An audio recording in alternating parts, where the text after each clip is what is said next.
topics and opinions expressed in the following show are solely those of the hosts and their guests and not those of W4CY Radio, its employees, or affiliates. We make no recommendations or endorsements for radio show programs, services, or products mentioned on air or on our web. No liability, explicit or implied, shall be extended to W4CY Radio or its employees or affiliates. Any questions or comments should be directed to those show hosts. Thank you for choosing W4CY Radio.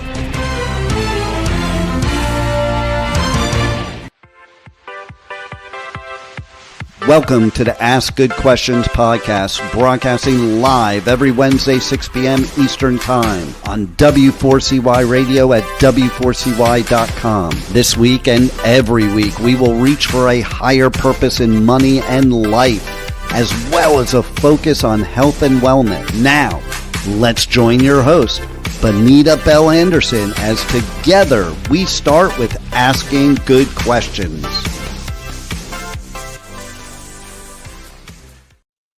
Hello, this is Benita Bell-Andersen, and welcome to the Ask Good Questions podcast. I am so glad that you're here today. And today we're going to be talking about being divorced or being a widow and real estate. Now, it may not apply to you right now, but listen up, because who knows when it might apply to you in the future. So I would love to welcome to the proverbial podcast stage my guest for today, Joe Pellegrino. Hi, Benita. Hello. Hello. Welcome. Thank you for having me. Thank you for joining me today. Joe is coming at us from Maryland. And Correct. I'm in Annapolis, Maryland. Annapolis, Maryland. And I'm coming at you from Hawaii. So we couldn't be further apart in the United States. True. But technology is an amazing thing, isn't it? When it's working. It's not always working for me. Yes.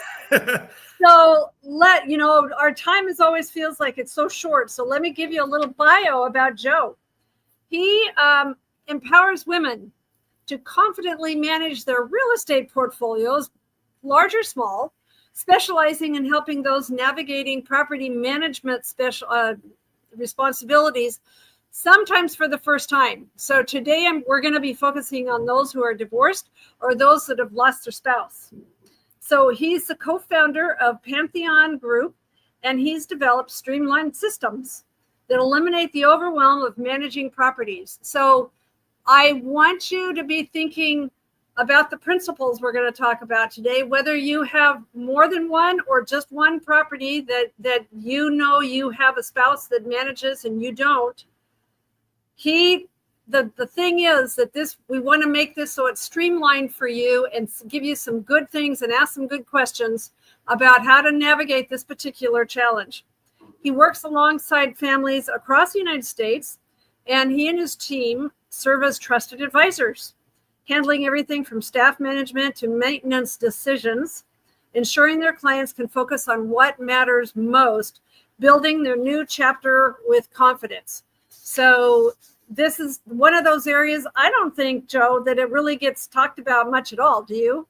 No, a lot of people going through divorces talk a lot about financial independence. And I think the property independence is overlooked. And we kind of came about this just through dealing with friends and clients. And it has become a separate consulting for the Pantheon Group to really empower women who in the past hadn't had to deal with the property management to be able to become successful and become heroes in their own story doing so. Well, okay, let's kind of get in and discuss this and dig into it a little bit. What are the first real estate related challenges that you think someone typically faces after a divorce or after the loss of a spouse? I think there's four main areas. It's vendor management. So the folks working in your house, it's the finances of the home. So, paying the bills and, doing repairs and things like that. There's transactions, so buying and selling. And then there's building a trusted team of advisors. So, there's legal and accounting problems that come with all parts of divorce, but they also relate to the property. And so you should have trusted advisors in real estate as well. So that could be real estate agents and property managers like myself. Wow. Well, why do you think home-related decisions often can feel so overwhelming during one of these types of life transitions? I listened to one of your episodes, and it was Rochelle Smith from April, and Rochelle is a financial advisor, and she said something that really resonated with me, and I think it would resonate with your audience, and that was that a lot of times women in a divorce have a very emotional connection to the home. It's where they raise their families, and they often want to keep the home, but that may not be in their best interest, according to her. And you also made a great comment. You said that, during your divorce, that kind of came up, and it said that it made you angry and it made you resent your soon-to-be ex-husband even more. So, it can come up very early in this transition. And I think it's important to start thinking about it because it is a big element of most people's financial, separation. There's too much. I know that a lot of times it's just too much to think about. Well, do you have a story of someone that you've helped who suddenly had to take on this sort of thing? Sure. So the first client that we took on in this sort of advisory capacity was a friend of mine's family. He lives on my street. They have a beautiful home, and they actually have a guest house on the property. And he passed away very suddenly in his sleep. And his wife was now thrust into this role, and they own 4 homes. And so her husband handled everything property-wise. He was very successful, obviously. And so he was retired, and this was his kind of identity, or part of his identity in the relationship. And when he died, this fell upon his wife and his son-in-law, who the son-in-law has a young family. The wife doesn't want to be in the property management business. So I said, why don't I take over the 2 properties here? I can help you find someone for the other properties. But it was kind of an aha moment because it was a great example of how we could help people who it's kind of a separate segment for us, but it's an important one. And I think a lot of people going through what is already a really tough time in their life don't want to have to start thinking about taking on new roles. A lot of my clients want to spend time with their children and their grandchildren, and they don't want to spend time, managing the landscaper. Right. They don't necessarily want to. Well, like in my divorce, I got a cabin that was very special to all of us up in northern Idaho. But I can remember the feelings of going in and feeling like it was just overwhelming because all of a sudden I have to take care of everything. And it's like, Yeah, I mean, most people buy homes and second homes because they want them for a specific purpose, right? They want to raise their children there. They want to entertain their children and grandchildren there. So it's an asset, right? This is supposed to enhance your life. But when it's a role that you don't want, that asset becomes a liability. And it's a liability that eats a lot of your time. Most of my clients say they spend between 2 and 4 hours a week on their property management, which that really adds up quickly. And if you could put the right systems and processes in place, our clients see a reduction down to about an hour a week per property, if that. And it's mostly reactive. So something broke, they'll send me a text and we'll figure out how to fix it. So I mean, it's really about turning those liabilities back into assets. Right. Well, how do you think emotions like grief or stress, or maybe the biggest one would be uncertainty, how would that impact your decision-making process? So I think you talk about the stress of owning a property or multiple properties and having a new role as the property manager. The way we tend to approach that and to reduce that stress is, well, let's put some pen to paper here and let's do a budget, right? So first things first, let's look at the finances and make sure that we have the financial means to maintain this property. Yeah. right? And then let's look at some other stress factors like maintenance. So let's make a list of our vendors and kind of attach those vendors to assets. So who's going to fix the refrigerator? Who's going to fix the roof if we have a leak? Who works on the generator? And that way we have a list so that when something goes wrong, we already know who we're going to call. Right. And then the other kind of element that we use are checklists. So we like to do checklists for everything. So seasonal checklists, right? How do we get the house ready for winter? How do we get the house ready for storms? A lot of people, a lot of our clients have houses in Florida and, down south in the Carolinas. Yeah, I mean, we have Hurricane Andrew right now on the East Coast here. And so we do a lot of storm prep and then storm repair. So what do you do after the storm? How do we bring the house back? So those are the elements that we focus on to reduce the stress of being in this new role. Well, what do you think the biggest mistakes are that people make? Maybe they rush into some real estate decision after a major life shift and do it too quickly. What do you think the biggest mistakes are? So a lot of people think of property management. It doesn't matter if you have one home or five. Most people, especially first generation wealth, think of themselves as like, I'm just a normal person, right? Like I don't need to have staff for all of these things. And so they try to manage these elements themselves. So, the thing I hear most is, well, I have a guy for this and I have my builder does that for me. And so you have this ad hoc solution that you think is saving you money, but it's actually costing you a lot of time. And, time is all our most precious asset. So in the long run, it ends up hurting you. So I think people, again, if you take a step back to build a budget, you start looking at how much time you either are spending or anticipate spending on property management and think about, well, maybe that's impacting your career or your relationships with others. Can you outsource that? And it doesn't have to be, a full-blown property management solution. It could just be talking to some of your trusted advisors on what can we do to make this better. I know some of the biggest mistakes I've made, being a financial advisor, but I can draw on the mistakes I've made in my life.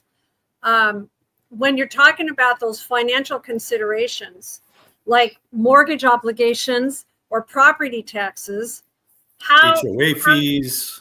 Yeah. How do you think that all factors into a big decision like this on what to do?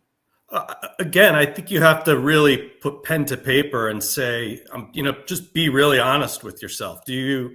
Are you budgeting properly to do the things you want to do? And let's say stay in the house that used to be a marital asset and it's now, it's a single asset. So if you really look at your situation and again, you're being honest with yourself, like how much debt do you have? Or, how much money do you have saved?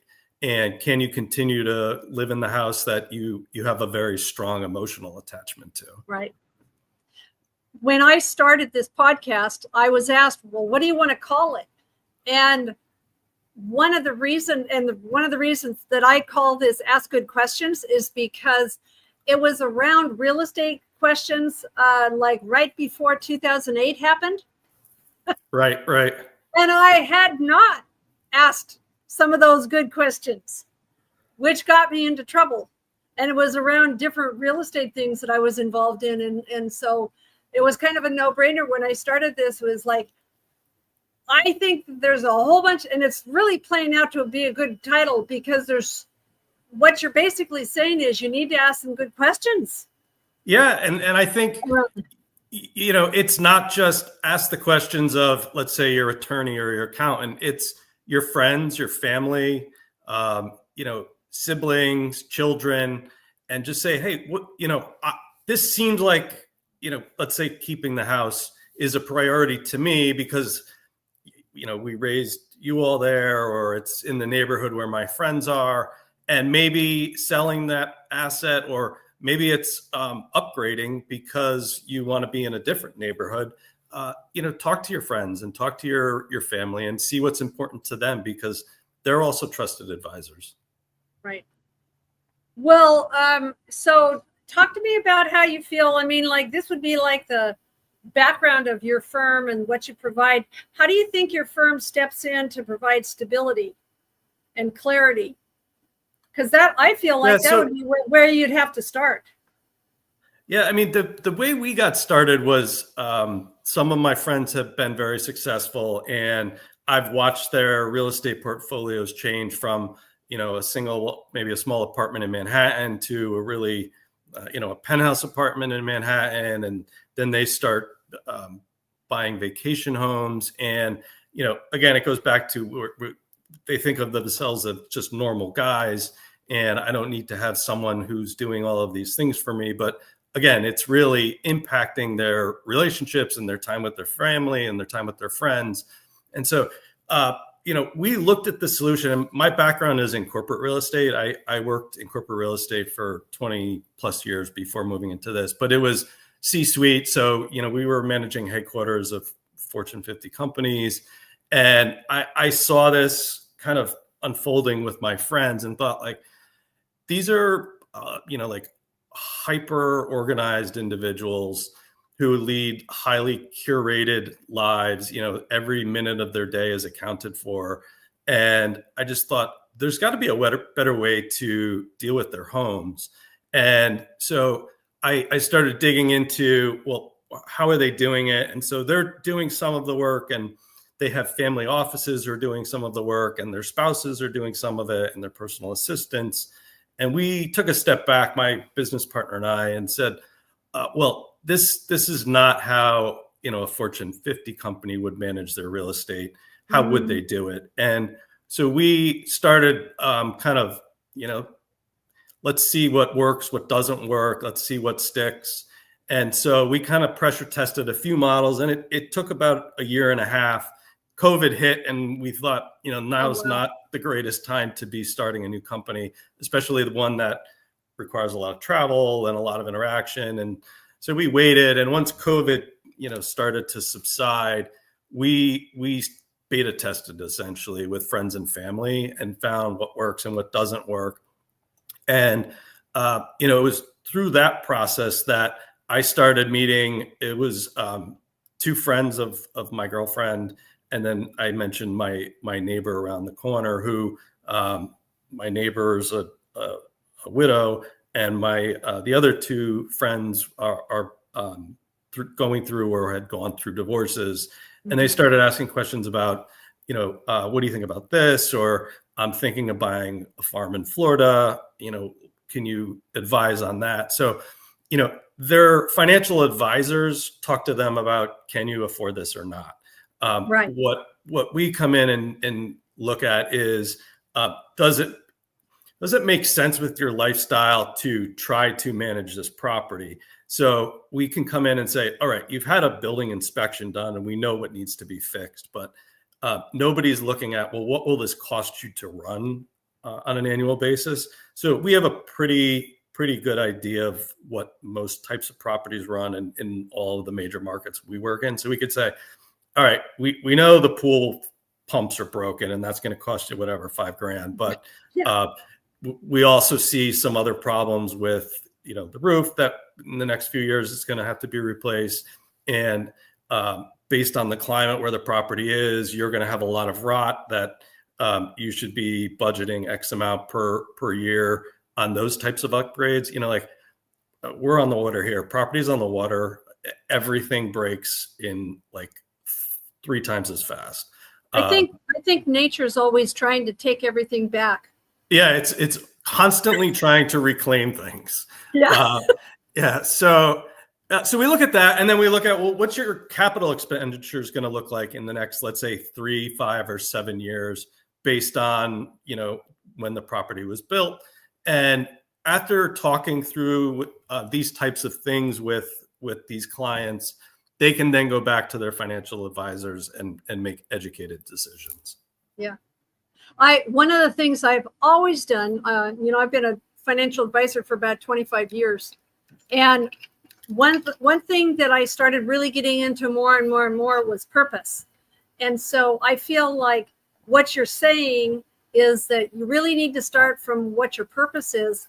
I just had a dear friend, a couple that I've known ever since college, and the husband just died from prostate cancer gone crazy. And I've had people asking me, well, is she gonna keep they have a house in the suburbs, like kind of like almost, more rural really. And it's like, that's gonna be way too much. And so that's the kind of situation where, don't you think that you need to step back and say, I've stepped through a door.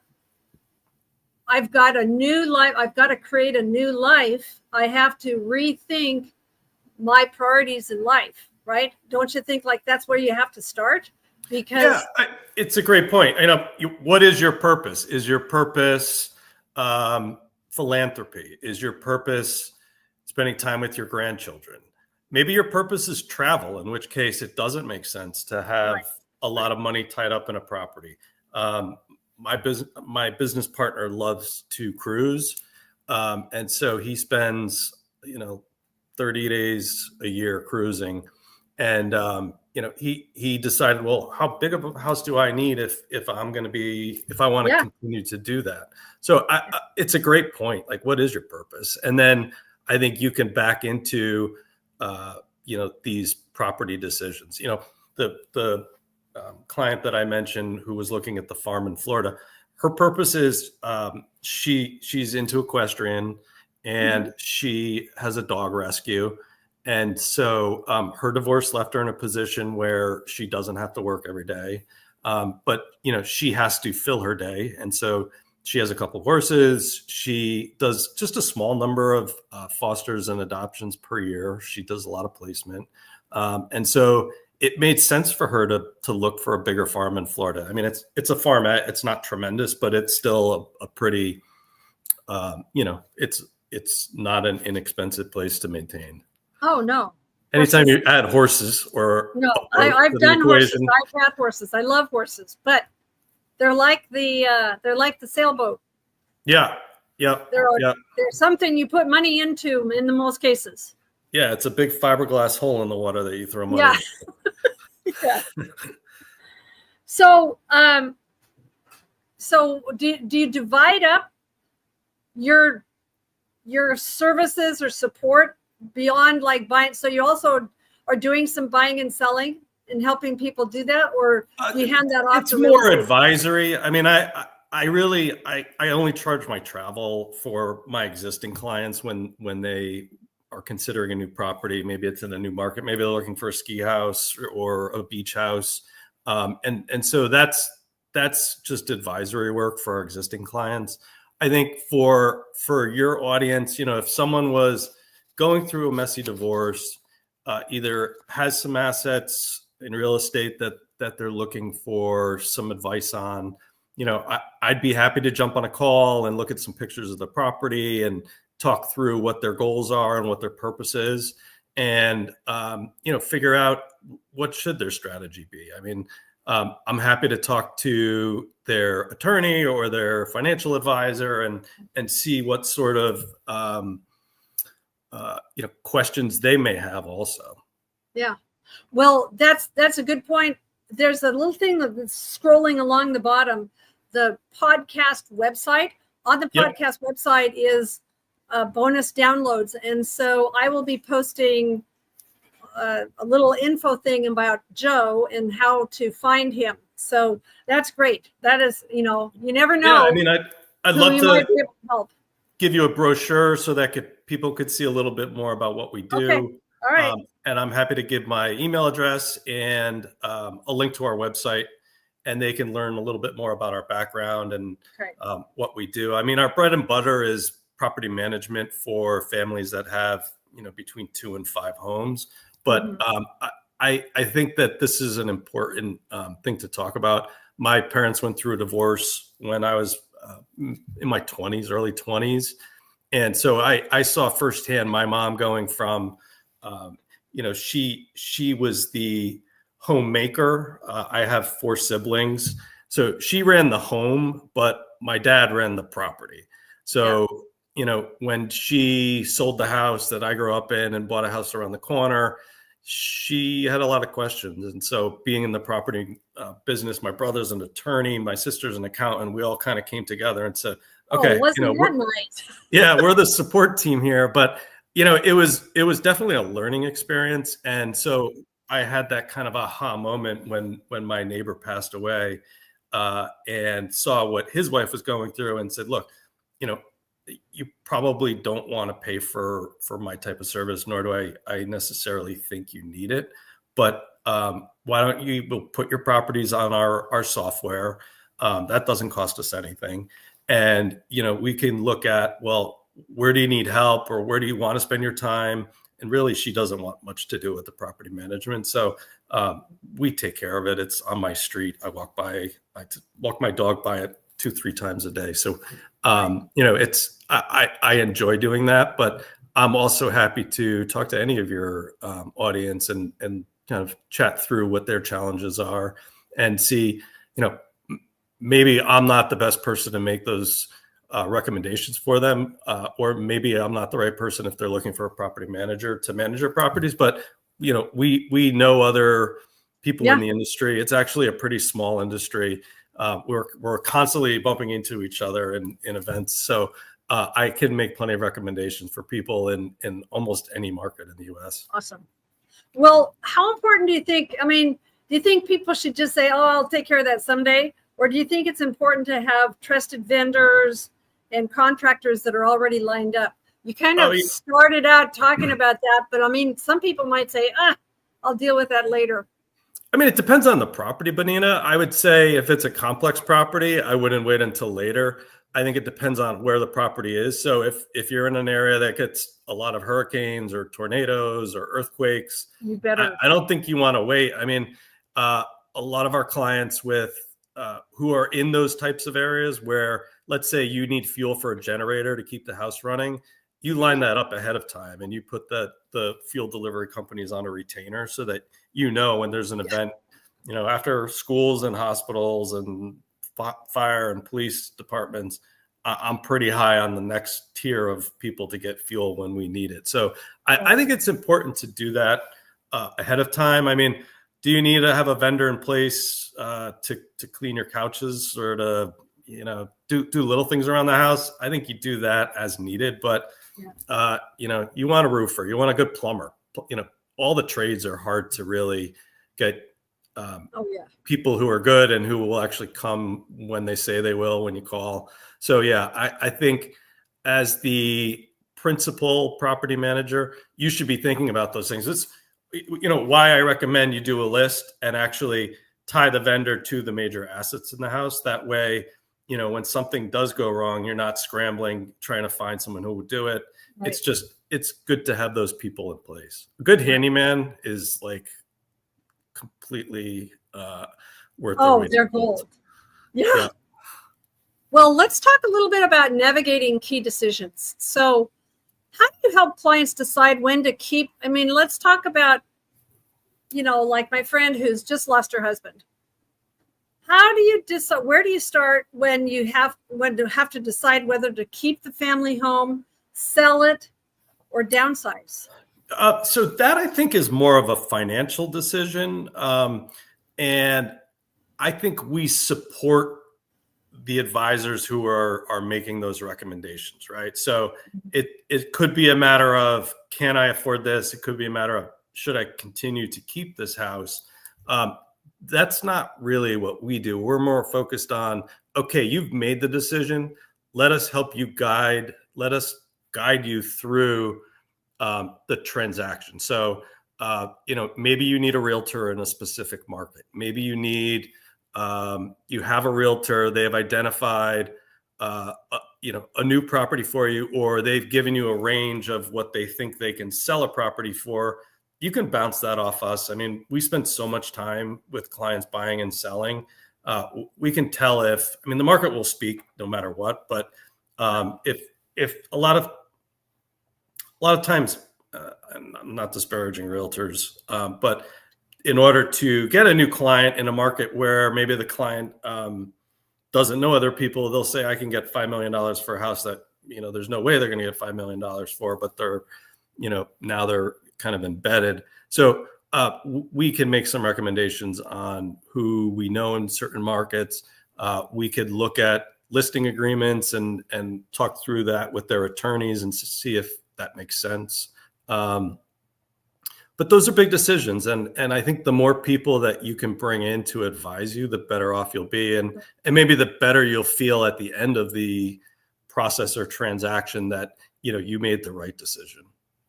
Well, I'm hoping that as we've been discussing that the people are making some notes on what applies best to them. But what do you think are some warning signs that someone may be in over their head trying to manage these responsibilities alone? Well, alone's probably the key word. I mean, you shouldn't be doing these things alone. I mean, I assume if you're going through a divorce or you've gone through a divorce, you have an attorney, and they may not be a real estate attorney, but you should be asking them, who can I talk to about these types of things? Same things with an accountant. Looking at your finances, or a financial advisor. What sort of assets do I have? How liquid am I? What is my plan for the rest of my life from a retirement or career perspective? And then the real estate tends to plug into all of that, right? So, here's the reality of your future, and what can you afford, and what do you want to try to afford? Again, what are your back to that purpose? Yeah, what's your purpose? What are your priorities? And what do you want to make work? So these are big decisions, and I think the more people you could talk to, the more comfortable you'll feel making the choices, and then after not having buyer's remorse or seller's remorse or renter's remorse. Right. Well, how would you answer balancing? I'm just wondering, maybe another story would be good here, Joe. Like balancing compassion and professionalism when working with clients who are grieving. I'm just thinking sometimes people are kind of like off the rails for a while. Sure. I mean, these are emotional times. And so compassion and empathy are probably the most important traits you can have as an advisor. But I think you have to also be honest, right? I understand you're going through a very emotional time, but you go back to what Rochelle was saying about the family home and wanting to keep it because the children grow up there, or the children are growing up there. Mm-hmm. And, you don't want to make a life-changing bad decision based on emotion. I think you need people who can take a step back and say, all right, I know you want the family home. How are we going to structure the divorce or your finances so that you can maintain that and continue to live there comfortably and not be house poor, right? So those are all things to consider. What is your mental state maybe, and who can I talk to who could maybe give a little more clarity to the situation? I'm a real estate advisor, but at times I feel like I'm a therapist as well. I have actually had people sitting in my office. I can remember different times when people have said, "Are you sure you're not a therapist?" Because you are. You're getting into people's lives and what's important. And wow. It's intimate. You're in intimate spaces in their homes. You're where they entertain their closest friends. You're where their children play, or where they play with their dog, or where they're with their spouse and significant other. So it's very intimate. I mean, we meet with a lot of people, and because of what we do is so intimate, we're very cautious about who we take on as a client, because it's the 20% of the clients could take up 80% of your time. And so we spend a lot of time talking to people about, what their goals are. We meet with, if they have staff, we meet with their staff or see them interacting with people that are within their orbit. And, not everyone is a good client. Yeah. Well, let's kind of let's look ahead so somebody's gone through this big transition. How can those family members, the friends, I'm thinking of those people that are watching somebody go through this. How could families or friends best support someone that's navigating those home and real estate decisions?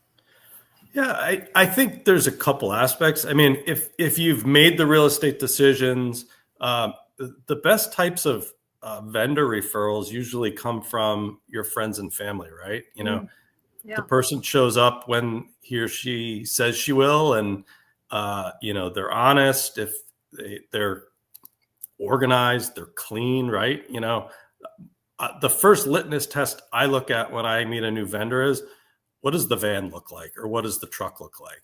If it's beat up and a mess, and there's, you know, wrappers all over the place, Yeah. you know, I can't send that person to a No. client's property. And you know, for us, for our big clients, I want to meet the principal from the vendors that I'm sending in, right? So I want to meet the owner. I'll take you out to lunch or meet you for a cup of coffee, or I'll bring coffee to your office. But again, I want to meet you. I want to see the whites of your eyes and see, you know, are you going to do what you say you're going to do? Yep. So, you know, that the best referrals are from people that you trust. And, you know, that goes for trades, but it also goes for finding a trustworthy attorney, finding a trustworthy accountant. Yeah, I mean, we're in Annapolis now, but I live in DC, and it's like, it took me forever to find a new dentist when my dentist retired. And it took me forever to find a new accountant when my accountant retired. And I tried a couple, and then a few didn't work out. So, you know, I called my sisters and I called my brother and I said, who do you recommend? And, you know, it's tough to find good people. And it doesn't matter what industry you're in. It's tough to find good people. When I got to Hawaii, I was likewise having to set up all these new resources for doing different things. One of them was getting a pedicure. And the funny thing is, I went to church and I looked around at different ladies and looked at who had the best pedicure. That's the gal that I asked. What are you going to do? But I mean, it's true. It can apply to anything that you're doing. Well, you know, time always goes so fast. Okay, I'm going to ask you this. How can someone prepare themselves so they know that, like, maybe they know that there's a terminal disease that's going to take their spouse? How can someone prepare themselves or their family in advance for those unexpected life changes, or even when they know that something's coming down the pike? What would you say would be the best way to go, okay, I know this is going to happen? How should they prepare? Yeah, I mean, we're doing all those things we've been talking about. There's the emotional aspect. So again, talking to your friends and family, you know, I know this event is coming and it's unavoidable. Here's what keeps me up at night. And then write it down. I'm a list person. I have to write lists, and like dates and appointments. If they're not on a calendar, they're not real. But you know, like this morning, almost every morning I wake up and I make what my day's to-do list is. But in stressful situations, I like to think about, well, what is stressing me? And like, what are the specifics of what's stressing me? So, you know, in the scenario you said, a loved one is dying. There's a terminal illness. Well, okay. Obviously, I'm very upset about this loss that is coming, but what specifically is making me anxious?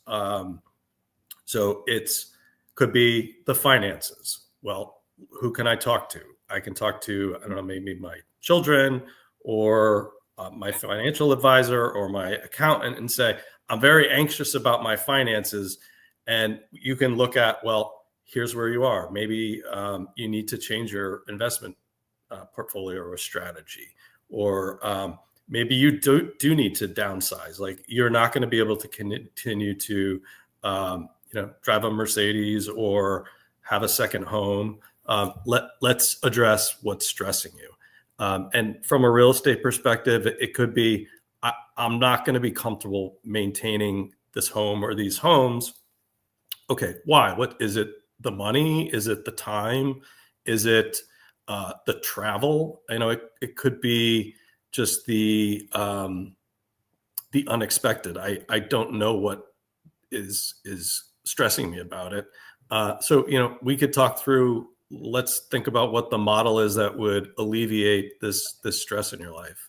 And you could do that well ahead of time, right? Like the longer runway you have on that, the more options you have at the end. Most of the time I've felt like the more you can do beforehand, the easier it's going to be. I mean, it's never easy, but it's going to be a little bit more streamlined if maybe that the person that knows that they're terminal can work, they can work together. And I think that is always helpful to do it. And also, I think that, okay, you have this terrible event that is happening, and you don't want to focus on the ancillary things. But if you could get the ancillary things out of the way towards the end, you'd get to spend more time with, this person, instead of at the end scrambling to try and put solutions in place or try to make hard decisions. And maybe that extra time with your significant other, you could talk through some of those decisions, and maybe he or she would have some thoughts as well. Right. Well, what do you think? We need to start wrapping up. Unbelievable. It's always unbelievable to me. It goes so fast. What's the most rewarding part do you think it's been for you, Joe, in helping people through these transitions? Yeah, I really enjoy kind of what we talked about, which is alleviating the stress, and we call it reducing your time to near zero, managing your properties, and helping you feel enabled to run the properties, helping you feel enabled to foster good decisions and have the right people in place to help guide you to those right decisions. So I like the empowerment element of it, that, this thing that before was scary and the unknown, and helping put solutions in place where people can say, like, oh, I can, spend time with my grandchildren, or I can spend time, riding horses and dealing with people's, lost pets. And that's very rewarding. I like when my clients go on vacation to these beautiful properties and come back, and I say, how was it? And they're like, yeah, it's good to be home. I like coming home. That to me is always a lot of fun. Well, our time is almost over. So what would be one piece of advice, if you could, can you wrap this all up as to what would be the one piece of advice to someone listening who might be facing this type of situation? Sure. So if you have uncertainty in your life, or, stress around some impending event, and some of that centers around real estate, I would encourage them to reach out to either myself or someone else that they trust to help them make the right decisions, help alleviate the stress that they're going through. And always ask for help, right? Right. Great people always surround themselves with great people. And sometimes, and I think maybe the last thing I might say is, when people say, oh, I can't do this or I can't do that, I'm always saying, no, turn it around. How can you, what could you do that would, right. I mean, it's kind of like rich dad, poor dad. When people say I can't afford something, that's just a lazy answer. It's you can afford almost anything you want to do. And I don't necessarily mean just financially afford, right. It could be exercise. Like I don't have enough time to exercise. Well, someone busier than you found time today to exercise. So, so saying you can't afford to do something is usually a lazy answer to a question. It's I don't want to have to work hard to do something. So right. I think that book, I read it forever ago, and I still think of it really very often. Me too. Yep. Well, Joe, thank you so much for joining me today. Thank you so much. I really appreciate you having me. It's been wonderful. Well, it is, it's something that in one way or shape or another, this is going to hit all of us. We don't eventually, know. Right? Yeah. Eventually it is. It just will. So thank you so much. People will be able to find more information about Joe on the podcast bonus downloads area. And so with that, thank you so much, Joe, for joining us. And thank you for joining the Ask Good Questions podcast. Thank you, Bonita. Have a great day. Okay. Bye-bye. Today's episode is over, but we did ask good questions again, didn't we? Don't miss out as we broadcast live every Wednesday, 6 p.m. Eastern Time on W4CY Radio at W4CY.com. Join Bonita Bell-Andersen next week for more conversations with experts on finances, retirement, behavioral finance issues, health and wellness, and more. Until then, remember to ask good questions.